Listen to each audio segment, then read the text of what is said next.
Alright, so today I'm going to be showing you all my tips, tricks, and what to do in Bedwars, which helped me get the number 10 tourney spot and has helped me win a ton of games. This is going to be my personal tips and experiences of how I've grown in the game and what's helped me personally. Some of it might not fit your play style, but depending on if you're a pro or a noob, there's always things to improve on and you may learn some new stuff here. I'll be showing tips and I'll also leave a time hook in the description for when I play a real game. So the first tip here is always checking the back base behind yours and the one in front, because it'll help you make sure that you never get third party.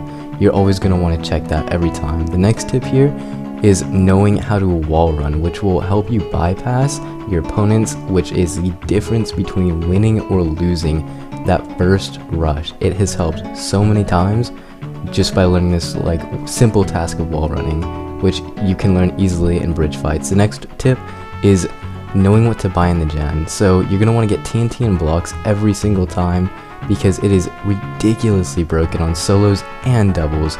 The reason for is it can depend with armor, but most of the time it's always going to want to be TNT. You're also going to want to bridge high every single time, which as you can see there, just let me beat that first rush and then I can get this bed right after that.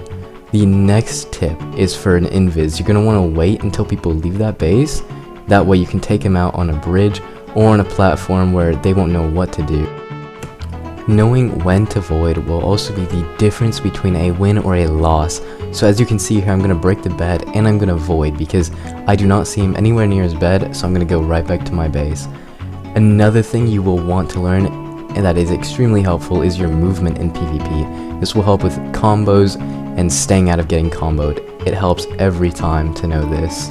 You will also want to learn how to reduce your knockback, which is done by W tapping or by clicking more CPS, keeping people in combos. You can also put your back to the wall, which will help you reduce a ton of KB. Next up here, you're going to want to know how to be more aware, which is checking your sides and angles, because if you're not aware, something like this will happen, where someone comes up onto the side, takes a screenshot, or they'll be a little bit more mean and combo you till you dead. Up here, you're going to see too that you also want to learn how to use your blocks to your advantage. Nobody expects this. It's incredible to block PvP. It helps you combo and get tons of kills. You're also going to want to use egg bridges or bridge eggs in every situation you can. It gives you instant height, and that'll be the death of the team that you're rushing, because if you've got that TNT, it'll beat them every time. Some other very important things to learn as well is knowing how to fireball jump. This can help you bypass, take out people's beds, take you out of situations where if you're getting 4v1, you can get out of there instantly with a simple fireball jump. You're also going to want to look at your tab or scoreboard on the side, which will help you show which teams are alive, show you people's HP, and let you know who's fighting and which teams you can go for next. You are also going to want to learn how to block and ladder clutch, because these things can save you more times than not. Anytime you fall down from a bridge or get comboed, you can always use this and it can save you every single time, especially with those ladders of not taking any fall damage. But here we go, I'll get into the game where I show you what it really is like to use these tips and tricks. 4 gold and 16 iron, because this is a slow gen map, which is also a thing that you have to know between Bedwars, is which maps are slow gen and not. So I'm actually going to place some wall here, because in case he bypasses, I want that wall there to slow him down for a second. That way, if I do run back in time, I can combo the person out that's at my bed.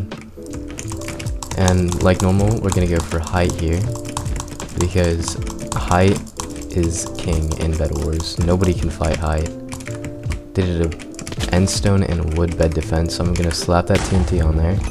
That's why you always got to get TNT for your first rush, especially when it comes to doubles and solos, because it's very cheap and it breaks through anything that people can buy, because it's very hard to afford glass here. And when it is 3s and 4s, then most of the time it will be better to wait for that armor, but in some cases it is truly better to go and get the TNT instead. So I'm gonna head back up here and go grab these diamonds, because another one just responded. So we got 4 diamonds here, which is enough for sharp. So I'm gonna bring this back to my base because I was just at that gen, which means that this gen is gonna be more full. So you can pick this up, go ahead and buy sharpness, which you always want to buy sharpness first, then prot, then a trap, then haste, in that order. So as you can see, we're almost enough for having armor. So I'm gonna actually buy tools here and save that gold, because when you're that close, it's better just to save. Or if you are failing your rushes or trading like deaths with them, just 1-for-1ing, it's better just to save your gold for that armor, because then you will eventually win those fights. So the next base here is going to be pink. So he just took out yellow. I mean, not yellow, white. We are yellow. So I'm going to bypass on him and break his bed. It's also knowing the bed placement too here. So you can see how this corner is like this and this corner is like this. If it's in the middle of a 3-block placement, then you know that the bed's going to be in the middle somewhere. That way you don't have to look through the front or back in case it's a trap bed defense like that. So we just got that kill off there, 23 gold. Buy stuff just like that. And here we go, there's my bed being gone. So now I'll go ahead and clutch up. So first thing that you want to do when you clutch up is buy a lot of golden apples if you already have iron armor. Most of the time you're going to want to buy a sharp iron sword if you have that sharpness, but sometimes it will be better to know when to get golden apples. It's just an experience thing of knowing like which thing to buy at each time. But right after your bed gets broken, you're going to want to start playing more passive than aggressive, which means you're going to want to go for diamonds and emeralds and try not to take too many fights.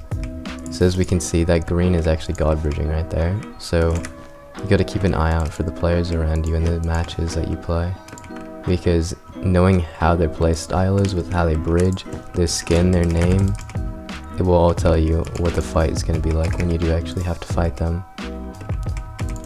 So we're at green's base here. We have these diamonds, so now we can buy prot, and I'm actually going to buy haste here because our bed's already gone, so we do not need a trap. We almost have enough for another fireball. We don't need our tools either, because last one is gray and they do not have a bed defense over there.